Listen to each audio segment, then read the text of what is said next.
mayoría de fracturas de tobillo son quirúrgicas y las operamos. Lo que pasa es que las operamos y no las podemos mirar en el tiempo.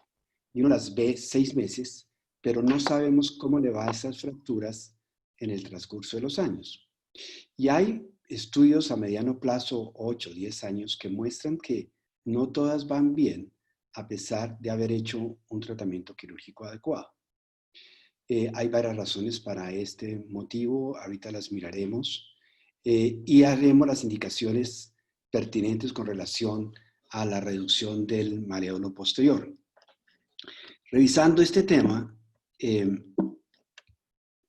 encontré este trabajo hace poquito, en el cual un grupo en Ginebra revisa en su hospital fracturas de tobillo y las mira en el sentido de verlas en el tiempo, qué tantos de aquellos pacientes desarrollaron osteoartrosis posterior a la fractura.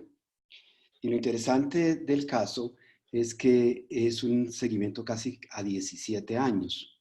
Esto fue publicado en el año 2012, como ustedes ven ahí. Y básicamente lo que querían averiguar era qué factores de riesgo tenían estos pacientes para que los condujera en un tiempo a un problema degenerativo de la articulación. Entonces, ¿qué hicieron? Midieron un corte retrospectivo, una corte retrospectiva de casi 10 años de tratar fracturas. Los pacientes se les tomaron clínica y radiológicamente los miraron hasta de 12 a 22 años postoperativamente. Yo no creo que yo he visto ningún paciente 22 años después. No es muy claro en la literatura ortopédica de tobillo clasificaciones válidas de osteoartrosis. Entonces ellos las midieron de acuerdo a unas escalas que funcionan en la rodilla y hicieron un análisis y una regresión multivariada de todos estos aspectos. ¿Y qué conclusiones sacaron? Básicamente ellos operaron 372 pacientes. Weber 1, 9%, Weber B, 58%, que es la más común, Weber C, 33%. Vean que la edad de cirugía es mucho más alta que la que aquí vemos, 42 años. Y de esos 373 pacientes, como 100 ya se habían muerto, y solamente pudieron recoger 102 pacientes, que es una muestra bastante grande. Y encontraron osteoartrosis radiológica en más o menos el 36.3% de los pacientes. ¿Y qué encontraron como riesgos? Primero, todos sabemos que una fractura Weber tipo C es más complicada, hay muchos daños condrales y osteocondrales a raíz de la luxofractura. Encontraron que la asociación con fracturas de maléolo medial eran más problemáticas. Obviamente que el peso corporal era una variable a tener en cuenta y que los años, entre más años tenga el paciente, más podría haber una posibilidad de desarrollar artrosis. Y conclusiones, encontraron que la osteoartrosis no es tan rara y que es común después de unos años y que la probabilidad de desarrollar osteoartrosis, si uno tiene más de 2 o 3 de estos riesgos que mencionamos anteriormente, esa osteoartrosis llega a casi 60-70% de la población. Entonces lo que quiero decir básicamente es que estas fracturas de tobillo no son tan fáciles, pueden ser fáciles para el paciente cuando uno las opera. A ustedes les gusta operar las fracturas de tobillo, pero no sabemos cómo les va en un tiempo prolongado. Entonces, ¿qué enseñanza podemos sacar de este estudio? Es un estudio retrospectivo de 23 años, diferentes cirujanos con diferentes experiencias. El desenlace de osteoartrosis postraumática no es menor, es alto. ¿Y qué podemos hacer con relación a los factores de riesgo que podamos mejorar de acuerdo a ese estudio? Pues no podemos mejorar ni la edad, no podemos mejorar el tipo de fractura, ni la luxofractura, y yo creo que hoy la gente es más pesada que antes, entonces nada de esos factores de riesgo podemos mejorar. Lo que sí podemos mejorar es nuestra habilidad quirúrgica y avanzar en los conocimientos básicos de la importancia y fundamental, que es el tema de esta charla, de la tibia posterior y su necesidad de reconstruirla. No sé si al hacer esto disminuirá el porcentaje de osteoartrosis en un futuro, pero yo creo que mirando esto y trabajando en esta zona posterior de la tibia, yo creo que los pacientes pueden mejorar. Cuando ya hablamos de fracturas del maléolo posterior, la literatura pertinente no aclara dudas. Hay muchas dudas sobre si operarlas, no operarlas, qué hacer, si poner tornillos, si poner placas. Lo que sí sabemos es que el maléolo posterior se fractura en el 40% de las fracturas tipo B y tipo C, más o menos. Que el tamaño de fragmento no necesariamente es condición para operar si no está desplazado, pero en cambio sí la forma, el presentar escalones en esta superficie articular sí son importantes y ya hay varios estudios que muestran osteoartrosis a mediano plazo.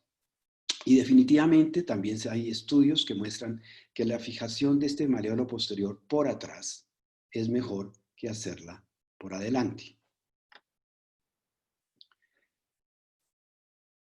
Quiero mostrarle unos aspectos anatómicos y me voy a detener un poquito acá. Todos los que han estado por allá en mi consultorio conocen este modelo. Este modelo nos ha enseñado a mí y a muchos de los residentes y fellows porque es un buen modelo. Ustedes ven aquí la parte posterior de la tibia y el peroné y aquí delimitamos básicamente lo que llamamos el labio posterior de la tibia. Y este labio posterior tiene dos grandes componentes. Uno, esta parte, que es por donde pasa el tendón del flexor largo, del hallux, mírenlo acá. Y esto es lo que se denomina la tuberosidad posterior de la tibia. Y esto es lo que se fractura o se avulsiona a raíz de los ligamentos insertados ahí. Entonces, producto de eso, todo este macizo óseo se puede desprender de varios grados, lo veremos más adelante, y lo que se ha comprobado es que si ustedes miran el labio posterior de la tibia, es mucho más cóncavo y da estabilidad enorme a la parte posterior del astrágalo. Cuando se pierde la congruencia de esta zona, el paciente comienza a tener inestabilidad y la inestabilidad puede conducir a artrosis por aumento de presión en sitios del cartílago. En este modelo también ustedes ven esta porción que casi no le paramos bolas, que es la incisura fibularis, que es donde el peroné se articula con la cara externa de la tibia y obviamente que desde aquí en adelante comienza a formarse la sindesmosis posterior que ustedes han visto cada vez que hacemos cirugías en este sentido o en esta zona. Si los miramos de lado, ustedes ven el peroné en la primera diapositiva, pero quiero que vean cómo el macizo posterior, en la tuberosidad posterior, hace parte fundamental de la incisura fibularis. Y esto tiene que quedar en su sitio perfectamente para que no tengamos problemas posteriores con el paciente operado. Aquí ustedes ven ese ligamento tibio peroneo inferior que es fuertísimo y esto precisamente es que cuando se desgarra arranque ese fragmento óseo que se llama el fragmento de Bowman tradicionalmente y al arrancarse ustedes pueden ver que se comienza a alterar esta superficie donde se inserta el peroné y ustedes ven aquí la incisura fibularis y ven que fracturas en esta zona pueden comprometer diferentes porcentajes de la superficie articular, como ustedes ven acá. Esta lesión no es vieja. Desde que hay rayos X se nota que la parte posterior de la tibia en fracturas bimalleolares y aquí trimalleolares se fractura con frecuencia.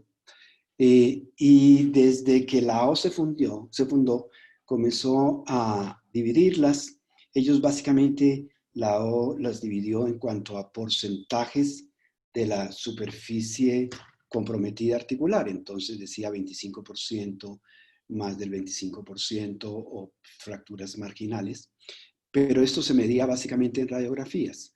Ya con la era de la tomografía, Haraguchi en Japón fue uno de los primeros que comenzó a usar tomografías en estas fracturas y las dividió en 3 grupos, básicamente mirando las tomografías, pero él las veía solamente bidimensionalmente y no tridimensionalmente. Y fueron los amigos de Negro, Bartosinek y Ramlet. Ramlet, a propósito, ha estado en Colombia muchas veces. Él vive en Cali un tiempo. Son muy inquietos en esta ortopedia y comenzaron a ver estas fracturas, y después de revisar cerca de 120 tomografías en pacientes fracturados de tobillo, hicieron la clasificación que hoy en día es la que se usa. Entonces ustedes ven que en 3 dimensiones ellos clasifican las fracturas. Y entonces ustedes aquí arriba ven una fractura que solamente coge el labio posterior de la tibia. No compromete para nada la incisura fibularis. Y este es el tipo 1 de fractura, que es el que ustedes pueden ver acá, en este paciente nuestro, de la clínica. Entonces ven perfectamente el labio posterior cómo está divulsionado por arrancamiento, obviamente, de los ligamentos, con su fractura correspondiente peronea. Y eso es lo que ustedes ven en estas 2 imágenes también. Las fracturas tipo 2, ellos encontraron un gran porcentaje de pacientes ya comprometen la tuberosidad posterior, o sea, el maleolo posterior, y ya de alguna manera comprometen esta articulación peroneo tibial aquí en esta zona, en mayor o menor grado. Fíjense que la fractura no se extiende más allá de la mitad de la tibia, para nada coge la parte medial. Y eso es lo que ustedes ven en esta otra tomografía de otro paciente nuestro, donde ustedes ven aquí la parte posterior de la tuberosidad, vean la incisura fibularis, cómo está comprometida, y estas obviamente que tienen un peor pronóstico que las de estadio 1. Y las estadio 3 ustedes aprecian claramente cómo esta fractura no solamente compromete toda la pared posterior de la tibia.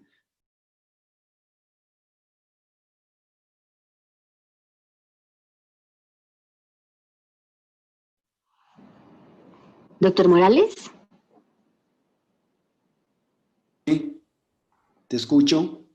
Sí, doctor, es que se nos cortó un momento el sonido. ¿Ya estoy bien? Sí, señor, ya se escucha perfecto. Gracias. Ok. Entonces esta es la fractura tipo C, en donde ustedes ven cómo toda la parte posterior de la tibia está comprometida, incluyendo el maleolo medial. Ustedes ven acá.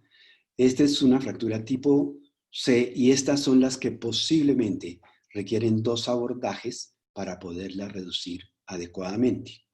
Y las tipo 4, obviamente que estas también comprometen la incisura fibularis, y esta es la otra fractura o tipo 4 en la cual un gran segmento de la tuberosidad y ya más o menos la mitad de la incisura fibularis está comprometida por la fractura, que sería en nuestro caso esta otra fractura. Todas estas las hemos operado allá en nuestra institución. Entonces, sí se dieron cuenta que el compromiso de la incisura, si no es reducido adecuadamente, puede conllevar a un desenlace que no sea el adecuado para el paciente. Estas costumbres las hemos hablado muchas veces con el negro pesantes, lo que hablábamos de que son costumbres ortopédicas del cirujano facilista. Dice uno, no vale la pena fijarlo, es un fragmento pequeño, como este. Si la superficie articular no está comprometida en más del 25-30%, déjelo quieto. Otros dicen, si lo tiene que fijar, es más fácil hacerlo de anterior a posterior que con 1 o 2 tornillitos. Otra costumbre, no se meta por detrás, es difícil llegar allá con el paciente supino. Esto es lo que nosotros llamamos cirujanos facilistas. Pero quiero mostrarles estas mismas imágenes que ustedes ven acá. Miren lo que pasa con esta fractura. Véanla. Ese fragmento pequeñito es esto. Y posiblemente es un tipo 2 de Bartonov-Zek. Pero miren el TAC. Y este paciente está con un compromiso muy importante de la parte posterior de la tibia. Y si lo hubiéramos dejado solo, sin operar, posiblemente este paciente se hubiera complicado. La decisión quirúrgica. No hay duda de que si ustedes ven en la tomografía, aún en las radiografías simples, si hay escalones en la superficie articular, ese paciente debe ser operado en el momento que sea adecuado. En líneas generales se recomienda fijar las Bartosinek tipo 2, 3, 4. La 1 no necesariamente se debe operar. ¿Cuándo? Cuando las condiciones locales del paciente sean las adecuadas. No es una cirugía de pasarlas hoy mismo en la noche, sin esperar que se desinflame, pedir los equipos necesarios, el instrumental necesario. Hoy en día todas las casas ortopédicas traen placas, tornillos para la parte posterior de la tibia y aún sin tener en ellos, nosotros con nuestros elementos que tenemos en la clínica como el compact foot, el ángulo variable, podemos hacer estas reducciones sin ninguna complicación.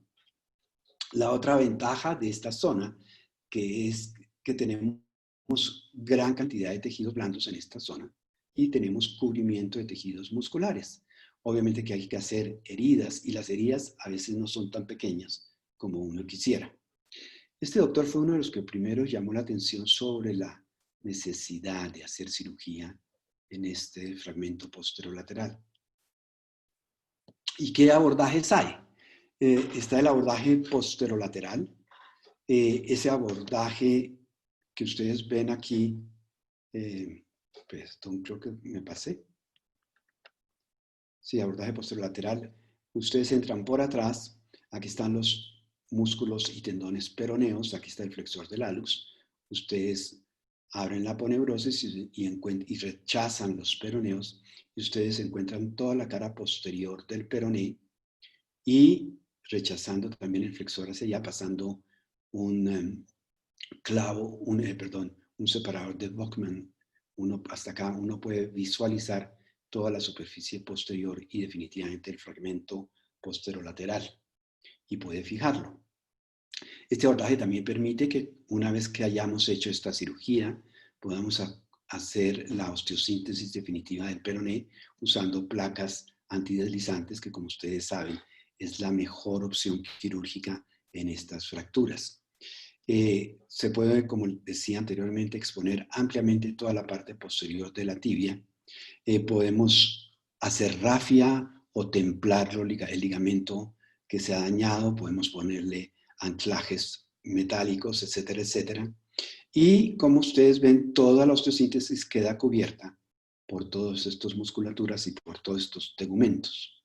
Si por otro lado les toca abrir por la parte medial, entonces ustedes se van, aquí está, como ven ustedes, el borde medial del tendón de Aquiles. Y ustedes hacen una incisión entre el borde medial y el maleolo medial. Y ustedes encuentran los tendones que ustedes saben de memoria, que son el tibial posterior y el flexor común de los dedos. Y entre ellos ustedes se meten y encuentran toda la parte posterior a rechazar estos hacia medial y esto hacia lateral. Y lo mismo, se puede exponer ampliamente toda la parte posterior de la tibia. Hay que tener en cuenta, obviamente, que el paquete vascular o neurovascular está en esta zona y hay que protegerlo. Y a través de esta misma zona podemos hacer cirugía en el maleolo medial si es necesario o si está fracturado. La posición del paciente depende del tipo de fractura. Si solamente tengo que trabajar en la parte lateral, yo puedo colocar el paciente en decúbito lateral, perdón, que nos fuimos. En decúbito lateral, como ustedes lo ven acá, rechazando los tendones peroneos por acá, abriéndonos por aquí. Y si yo quiero hacer dos abordajes, o porque me gusta operar más pronado, entonces lo colocamos prono y ahí podemos hacer las dos incisiones, una posterolateral y a otra la posteromedial.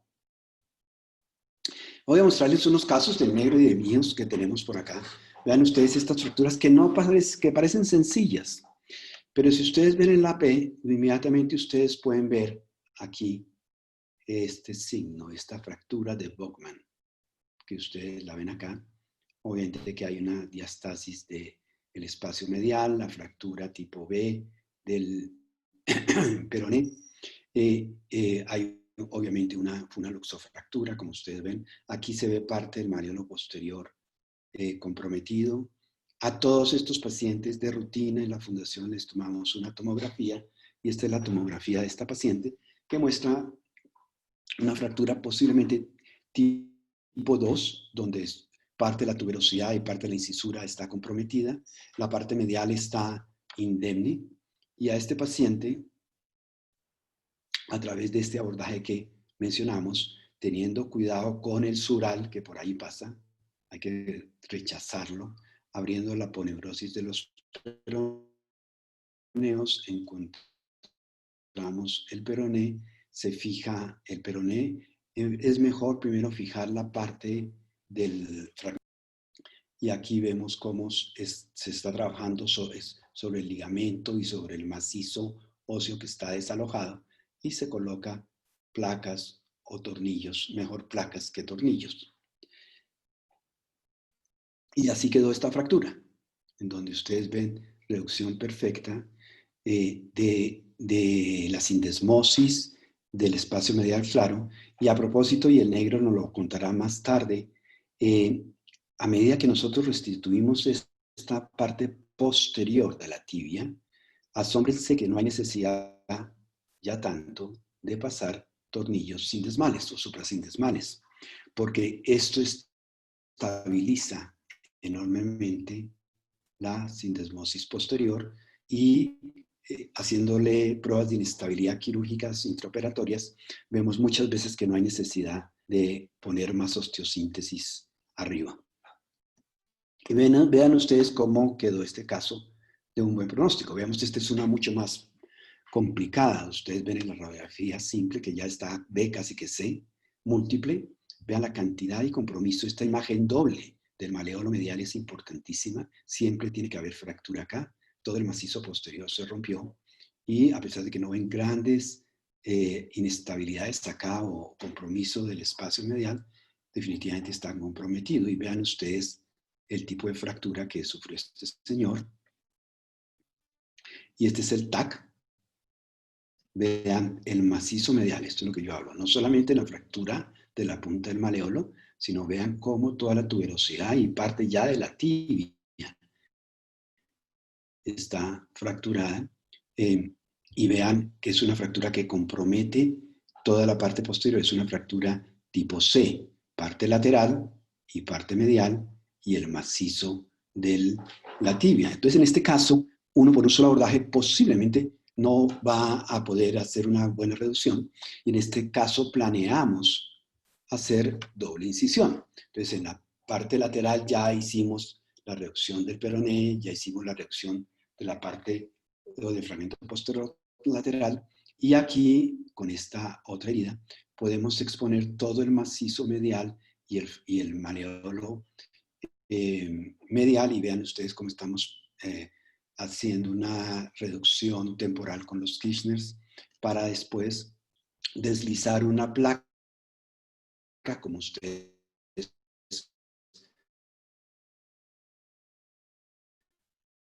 ven acá, para reducir. Aquí se ve también cómo redujimos la parte posterolateral. Y esto es básicamente la deslizada ya. Y esta es otra, mírela también. Esta es una placa tal vez un poquito exagerada, pero se puede hacer para cuando hay compromiso alto de toda esta tibia. Y vean ustedes cómo obviamente el espacio articular quedó bastante satisfactorio, con tornillos múltiples en esta zona y la placa de contención de la pared medial. Veamos otro caso. No parece grave, sin embargo, vea que el hueso no es muy bueno tampoco. Fractura del maleolo medial, compromiso también del peroné, subluxación lateral del talo, pues uno diría que está rota la sindesmosis. El fragmento posterior se nota en la radiografía aquí. Y vean ustedes esa fracturita, si no es tan suave. Vean cómo comprometió todo esto. Esto es un tipo 4 de la división de la clasificación de Barton-Sec. Y vean ustedes cómo compromete la mitad casi de la superficie articular. Y si uno no reduce esto, pues va a tener un escalón y posiblemente este paciente va a terminar con una artrosis muy temprana. En este caso se hizo esta reducción quirúrgica, peroné, maléolo medial, parte posterior de la tibia, y vean ustedes que no hay necesidad de pasar tornillos suprasindesmales porque la sindesmosis queda bastante estable.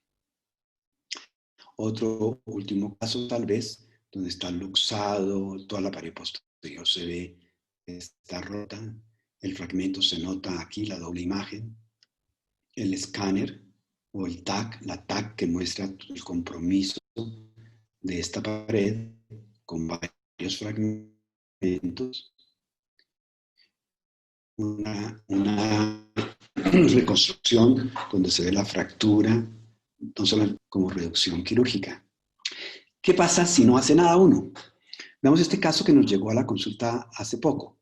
Este es un paciente, perdón, lo vuelvo a echar para atrás, que tenía una fractura trimalolar. Ustedes se aprecian en la reducción quirúrgica que el fragmento posterior no se redujo para nada. Y mire cómo quedó ascendido después de un año más o menos. Y vean el escalón que este paciente tiene en la TAC. Y mire estas imágenes del ataque, vemos cómo hay compromiso artrósico, la incisura fibular es cómo se afecta. Ya hay quistes degenerativos. Este paciente obviamente presenta un problema que hay que resolverle de alguna manera. Entonces, eso es básicamente es el mensaje que queremos llevar a ustedes, los residentes, de párenle bolas a estas fracturas del maléolo medial, el maléolo posterior. Estudien bien sus tomografías, sus radiografías y hagan la cirugía indicada. Ustedes son capaces de hacerlo. Mire ese paciente, el mismo paciente. Vean la radiografía donde hay signos claros de estrechamiento del espacio articular, sindesmosis parece estar comprometida.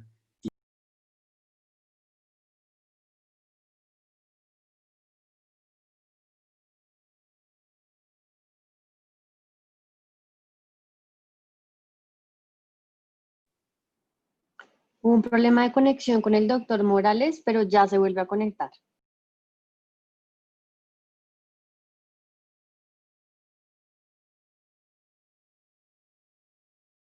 ¿Ya? Sí, doctor, ya ¿Aló? lo escuchamos. Ahí lo escuchamos, pero no vemos su pantalla. Bueno, ya. No, doctor, todavía no. Espérame. Ahí. Tampoco. ¿Aló? ¿No ven? Tampoco, doctor. Yo lo estoy Todavía viendo muy no. bien. ¿Y compartió ¿Qué otra vez más? la pantalla en el botón verde, doctor? Sí, sí, la compartimos. Espérate a ver la mostramos. A ver, Share espéreme, screen. le voy a Sí, quitar ahí está. eso. Ya está empezando a cargar.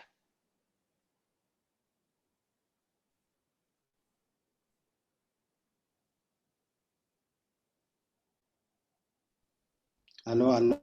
Ahora sí, doctor, ya se ve su pantalla.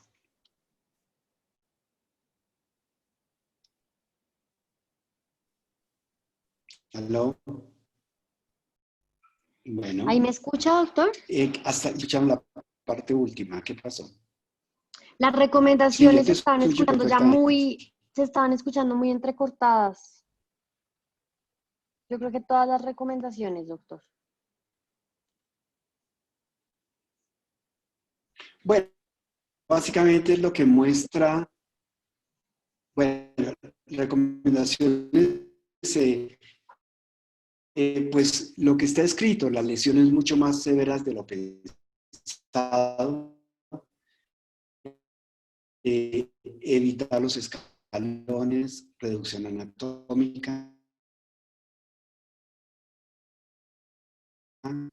y como siempre hagan un planeamiento preoperatorio con las imágenes que ustedes tienen, las radiografías y la toma de decisión que van a hacer, el abordaje y el tipo de osteosíntesis que desean. Y al final de hacer todo esto, revisamos siempre la estabilidad de la sindesmosis. Y esto ya es para otras conferencias. Nosotros siempre recomendamos el uso de antiagregantes plaquetarios en estos pacientes.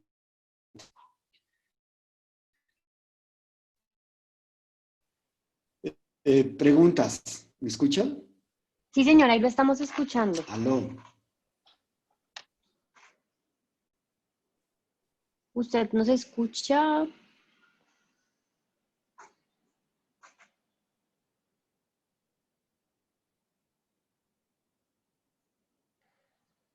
Doctor Morales.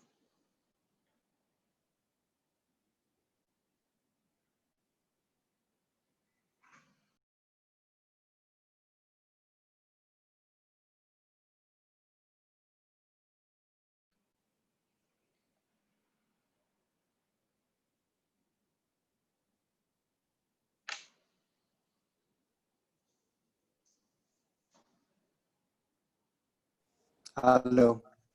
Hola, doctor, ahí lo escuchamos otra vez. Sí, me tocó meterme por el celular porque no, aparentemente no me conecta el computador. Preguntas. Yo le quería preguntar, doctor, la antiagregación, ¿cuánto tiempo se la dejan a los pacientes? En más o menos 2 semanas. Ok, ¿Sí? perfecto, doctor, gracias. Ahí está preguntando Andrés Rodríguez. Durante el posoperatorio, ¿usted cómo evalúa una adecuada reducción de la sindesmosis? ¿Hay algún caso en el que usted la evalúe con un ATAC?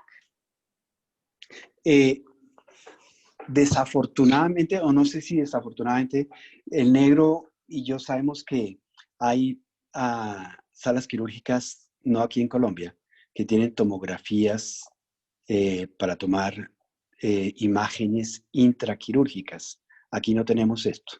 Nosotros lo que hacemos es reconstruir los huesos, darle la longitud y la rotación necesaria y miramos por intensificador de imágenes nuestra reducción, miramos el espacio medial claro y hacemos las pruebas de inestabilidad que todos ustedes conocen para probar la sindesmosis. Y si vemos que hay alguna alteración de ella, obviamente que hacemos algo al respecto. No sé, negro, tú que estás por ahí, ¿qué más sugieres? Aló,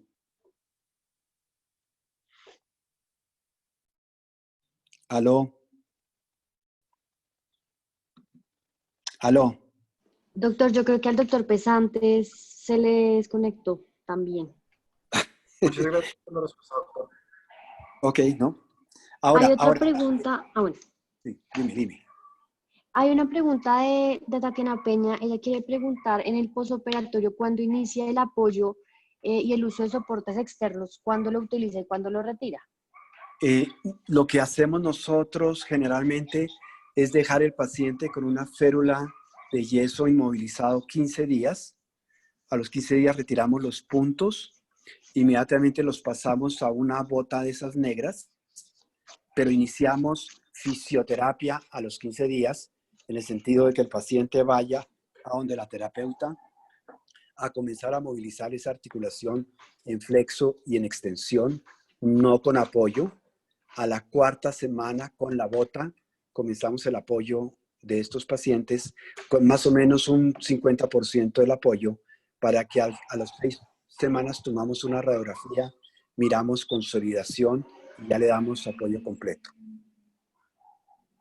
Perfecto, doctor, gracias. Pregunta Joseph, si hay alguna regla o algún signo para reconocer el malelo posterior en la AP, que normalmente siempre lo identifica es en la mortaja o en la lateral. No, en la AP, es que yo no sé, lástima que no se me fue porque le iba a mostrar la imagen otra vez. En la AP se ve muy bien esa doble imagen atrás de la pared posterior de la tibia. Se ve una imagen como en V invertida, con el ápice arriba en la metáfisis y hacia abajo se ve el ancho de la fractura. Con esa imagen es sugestivo de que hay compromiso del mareo posterior.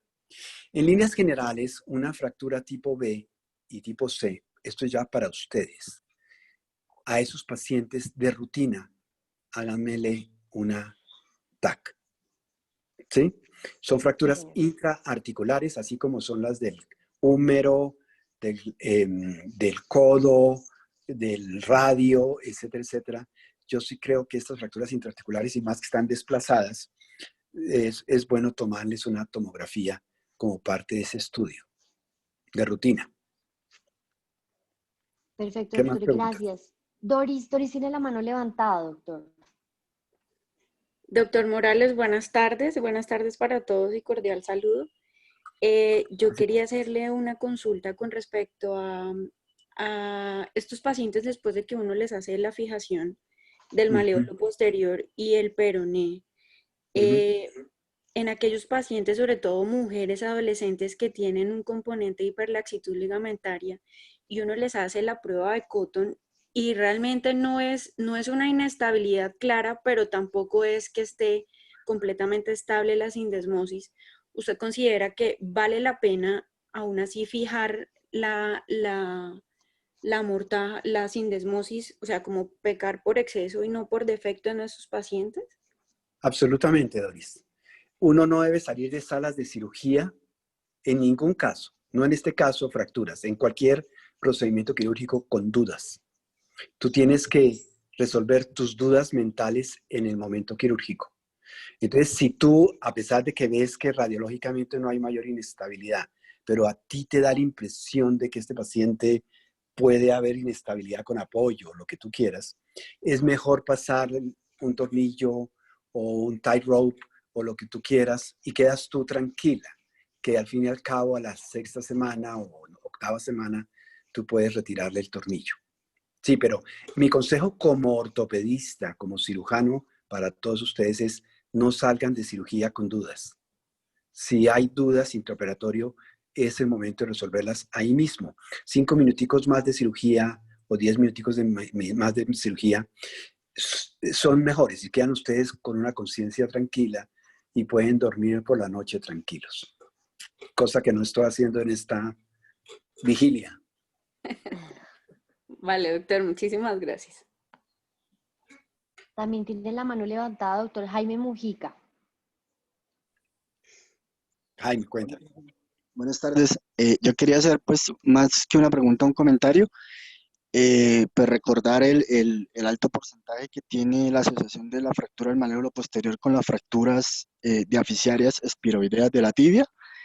Pues la importancia de esto es que si se nos pasa una fractura o no se estudia, al hacer la reducción y al pasar el clavo, pues se podría desplazar el fragmento y pues llevaría al paciente a una segunda intervención para fijar el fragmento desplazado. Básicamente, pues, más o menos el 40% históricamente ha sido el porcentaje de asociación, pero pues en algunas series más recientes este porcentaje ha aumentado, entonces para tenerlo en cuenta. Sí, perfecto, perfecto. ¿Qué más comentarios? Está levantando la mano Andrés.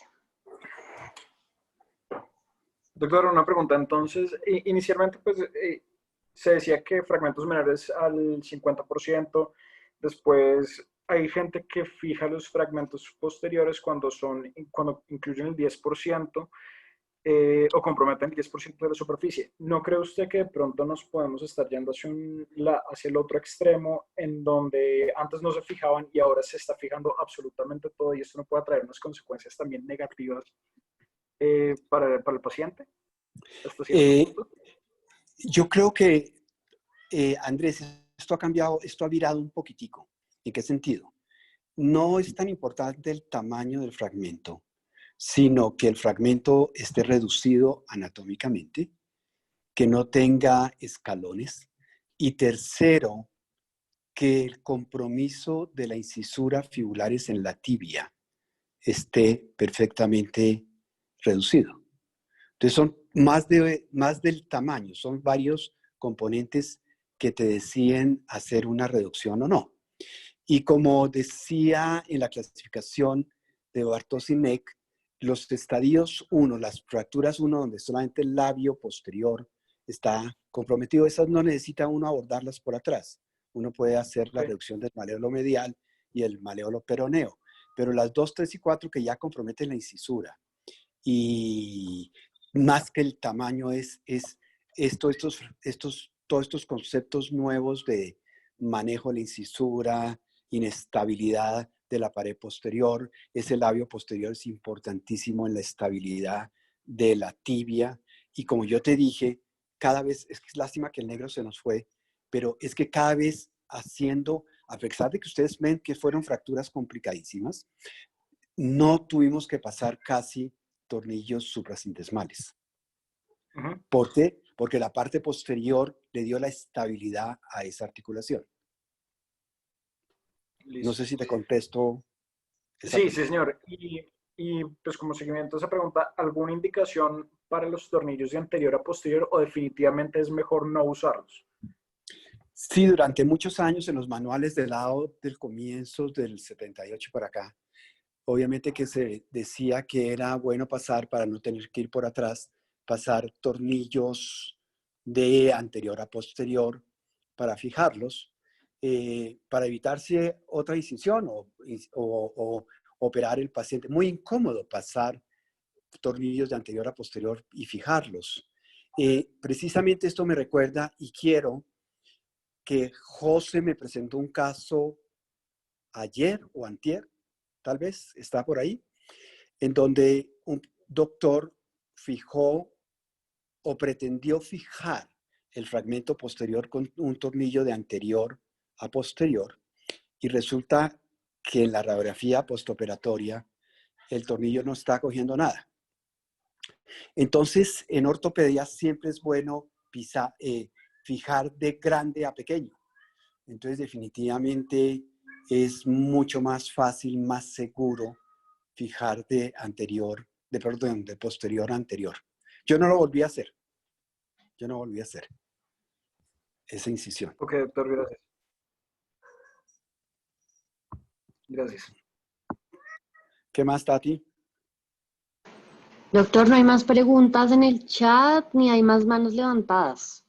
Bueno. No sé si alguien más quiere agregar algo o preguntar algo. Espero que quede aclarado muchos conceptos. Sí, doctor, muchísimas gracias. Muchísimas gracias por la charla, de verdad. Bueno, listo. Muchas Entonces, hasta mañana. Y gracias a todos. Hasta mañana, que tengan buena tarde. Gracias. Chao.